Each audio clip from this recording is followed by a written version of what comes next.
Ya, kembali bersama kami, pemirsa, sebanyak 1.300 calon anggota jemaah haji dari kota administrasi Jakarta Timur mengikuti pelaksanaan manasik haji di Pondok Gede, Jakarta Timur kemarin.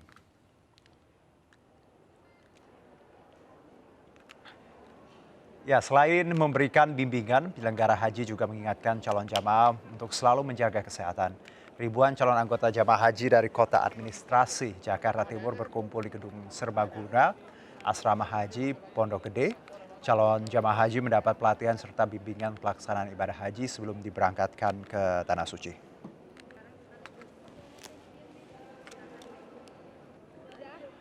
Ya, calon jamaah haji dari sejumlah daerah gagal berangkat akibat pembatasan usia yang diberlakukan pemerintah Arab Saudi. 2 tahun tertunda pergi haji akibat pandemi. Pasangan suami istri asal Sukabumi, Jawa Barat yang berikut ini tidak bisa berangkat ke Tanah Suci karena usianya lebih dari 65 tahun.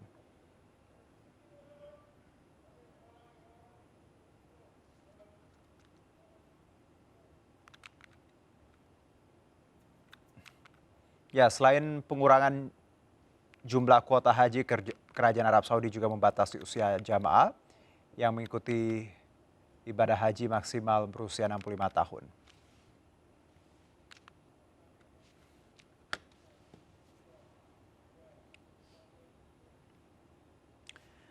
Baik, pemirsa, pandemi masih menjadi perhatian berbagai negara termasuk pemerintah Arab Saudi. Oleh sebab itu Arab Saudi membatasi kuota jamaah haji Indonesia.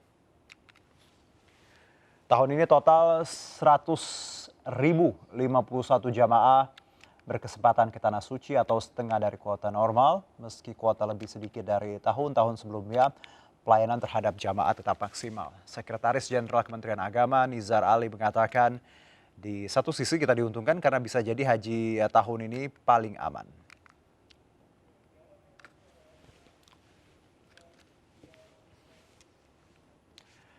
Ya, bagaimana pemerintah menyiapkan persiapan ibadah haji? Apakah peraturan dari Arab Saudi yang melarang warganya ke Indonesia akan mempengaruhi pemberangkatan haji?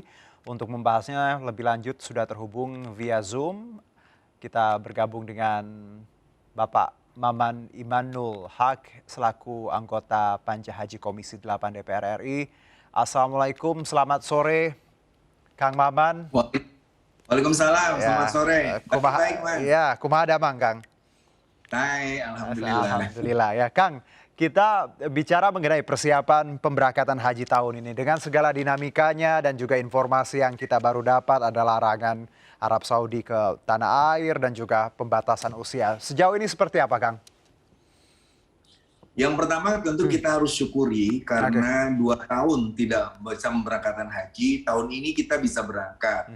Kuota yang diberikan oleh otoritas Arab Saudi adalah 1 juta untuk seluruh dunia, 150.000 untuk lokal dan 850.000 sisanya untuk kita dan kita kebagian 100.058 sekian orang.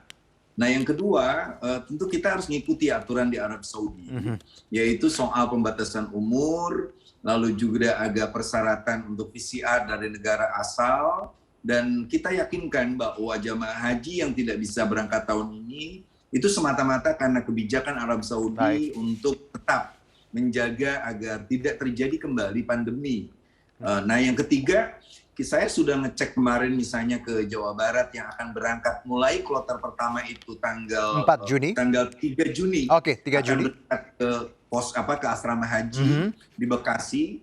Lalu juga nanti tanggal 14 itu persis di 13 embarkasi seluruh Indonesia berangkat, dan itu artinya kita menarik nafas lega bahwa tahun ini dengan pembatasan jumlah justru ini menjadi kesempatan kita untuk melayani haji sebaik-baiknya. Oke, karena kita tahu bahwa di 2019 saja saya dengar memang indeks kepuasan cukup tinggi di 80 sekian dan kita harapkan dengan angka di setengah dari normal ini kemungkinan untuk indeks kepuasan keberhasilan lebih baik seperti itu ya Kang ya, harapan kita ya? Iya, saya berharap begitu bahwa tingkat kepuasan ibadah haji sekarang bisa lebih optimal, dan saya berkali-kali katakan ini penting untuk dilakukan walaupun pandemi belum melandai. Paling tidak ini akan menjadi semacam pelajaran bagaimana melakukan haji di masa-masa pandemi, sehingga sekali lagi unsur kesehatan itu menjadi sangat penting. Saya minta kepada jamaah haji untuk agak mengurangi aktivitas lain selain mempersiapkan kesehatan, lalu juga bisa berangkat. Termasuk juga ada problem di lapangan sedikit soal sinkronisasi data Siskohat dengan data peduli lindungi peduli itu masih belum optimal, Kang. Jadi kita berharap semuanya petugas siap dan juga jamaah haji untuk melaporkan sertifikat hajinya sertifikat vaksinnya itu demi kebaikan jamaah haji itu sendiri. Baik, Kang Maman. Jadi harapan kita tadi jamaah haji sadar sekali bahwa kesehatan ini requirements yang paling utama. Jadi selagi persiapan memang tidak ada jalan lain, harus sehat ya Kang ya. Harus terus menjaga kesehatan sesuai tadi bahwa memang agak susah tahun ini, tapi kita percaya ini jadi benchmark untuk kedepannya seperti apa ya? Iya, haji itu kan ibadah jasmani gitu ya. Mana yang penting kita sehat, melakukan seluruh rangkaian manasik haji, baik itu yang rukun atau yang wajib, sehingga semua jamaah haji kembali ke tanah air dalam keadaan sehat, menjadi haji yang mabrur, barokah, dan ini kesempatan bagi kita juga untuk mendorong seluruh jamaah haji untuk mendoakan bangsa dan negara ini dan COVID ini segera berakhir, gitu Mas. Oke, saya banyak sekali item yang ingin saya bahas, baik itu biaya juga nantinya bagaimana larangan yang baru kita dapat kemarin. Tapi item yang awal saya ingin bahas 65 tahun. Ini usia yang memang tadi akhirnya dilarang dan demi kebaikan bersama. Ada juga banyak anggapan untuk jamaah yang di atas 65 tahun jangan buru-buru tarik setoran ya Kang ya, karena kita tidak tahu nanti perubahan kebijakan seperti apa. Saya paham pasti banyak sekali yang kecewa karena 2 tahun menunggu lalu tiba-tiba 65 plus tidak boleh seperti itu. Ya saya berharap ya tahun depan tidak ada larangan untuk batas maksimal jamaah haji agar kita hari ini bayangkan aja gara-gara aturan itu 58% jamaah haji yang harusnya berangkat tahun ini itu tidak bisa berangkat. Baik. Hanya kita berharap tahun depan orang tua kita sebenarnya bisa lebih sehat dari yang muda loh Mas kalau haji itu ya. Itu bisa berangkat tahun depan. Yang kedua, di DPR di Komisi 8 kita juga lagi mengusahakan bagaimana caranya jamaah haji yang punya masa tunggu yang begitu panjang itu diberikan juga semacam bonus agar bisa umroh duluan, difasilitasi oleh negara. Sehingga hitung-hitung manasik hajinya ya langsung aja umroh. Karena usia mereka ada yang kemarin ketemu saya udah 87 tahun, dia bilang nggak tahu tahun depan saya masih bisa umur atau tidak, Kang Maman katanya. Saya bilang, Pak, Bapak niat saja haji, jangan kali-kali ngambil uang kembali. Karena kalau ngambil uang kembali berarti kita sudah tidak niat haji lagi dan itu artinya kita kembali dari nol, nanti akan antri lagi lebih panjang. Jadi saya berharap ada pengertian dan kesabarannya dan kita akan terus mengupayakan dengan diplomasi luar negeri kita agar kita pertama ditambah kuota, yang kedua diprioritaskan jamaah haji dengan usia yang lanjut tapi tentu sehat ya, yang sehat. Karena di tanah suci Mekah itu kadang-kadang yang tua itu fisiknya lebih kuat daripada yang muda yang lebih malas nggak mau ke masjid dan lain sebagainya. Baik, itu pengalaman kadang ya kan kita lihat bagaimana mereka lebih gesit sebenarnya.